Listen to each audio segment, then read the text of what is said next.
उन्हाच्या झळा आणखी तीव्र होत असल्याने ठाणेकर अधिकच घामाघूम झाले असून त्यामुळे त्वचाविकार वाढीस लागले आहेत. सर्वसाधारण घामोळ्यांनी भलतेच हैराण झालेले आहेत. सिव्हिल रुग्णालयात त्वचा विभागात सर्वाधिक घामोळ्या रुग्णांची संख्या जास्त असून शरीराला जास्तीत जास्त थंडावा देण्याचा प्रयत्न ठेवावा. बाहेर फिरताना भरपूर पाणी, अंगावर सुती कपडे, हिरव्या पालेभाज्या, पाणीदार फळं खाण्याचा सल्ला त्वचा तज्ज्ञांनी दिला आहे. अवकाळी पाऊस, गारपीट यांमुळे ऋतुचक्रच बिघडल्याचा भास होत असले तरी ठाण्यात उष्म्याचा पारा हा वाढला आहे. जसा पाऊस जवळ येतो आहे तशी उन्हाची दाहकता अधिक वाढणार आहे. उन्हात फिरल्यामुळे डोळ्यांची जळजळ, पोटात मळमळ, डोके दुखणे, चक्कर येणे अशा गोष्टी नित्याच्याच झाल्या असल्या तरी त्वचाविकारांचे आजारही तेवढेच वाढले आहेत. मात्र सर्वाधिक घामोळ्याने अनेक जण त्रस्त आहेत. ठाणे सिव्हिल रुग्णालयात घामोळा झाल्याने उपचारासाठी रुग्ण येत असल्याची माहिती वरिष्ठ त्वचातज्ञ डॉक्टर कमलाकर जावळे यांनी दिली आहे. या दिवसामध्ये नागरिकांनी भरपूर पाणी पिणं आवश्यक आहे. अंगावर सुती, फिकट रंगाचे कपडे, दिवसातून 2 वेळा थंड पाण्याने आंघोळ करणे, टोपी, गॉगल, सनस्क्रीन लोशन लावणे, अंगावर घाम सुकणार नाही याची काळजी घेणे, मसालेदार पदार्थ खाऊ नये, मांसाहार कमी करावा, दुपारी घरातून बाहेर पडताना भरपूर पाणी पिऊन मगच बाहेर पडावे, असे यावेळी जिल्हा शल्यचिकित्सक डॉक्टर कैलास पवार यांनी सांगितलं. प्रदूषण, धुळीबरोबरच हवामानातील उष्म्याची दाहकता वाढून त्याचा विपरीत परिणाम त्वचेवर होतोय. या दिवसात त्वचाविकारांमध्ये फंगल इन्फेक्शन, घामोळे, गजकर्ण, नायटा यांसारखे त्वचाविकार होतात.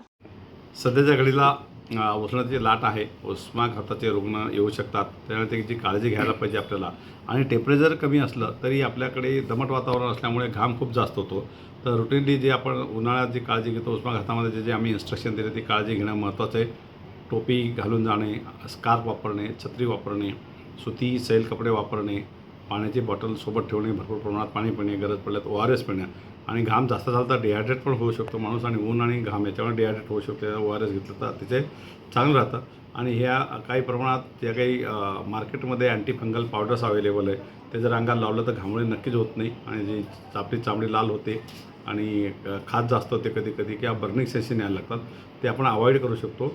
आणि घामाघूम तुम्ही झाला असेल कामावर असताना किंवा पुढे जाऊन येतात, तर घरी आले तर माझ्या मते एकदा संध्याकाळी पण एकदा आंघोळ करणं किंवा शावर घेणं खूप गरजेचं आहे.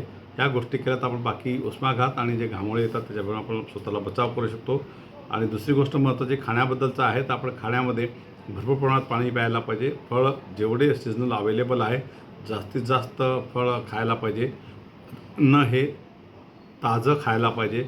शिळं अन्न खायला नको, कारण उष्णता आणि याच्यामुळे ते अन्न लवकर खराब होऊ शकतात. त्याच्यामुळे जेवढं फ्रेश तुम्ही अन्न खाल तेवढं चांगलं आहे.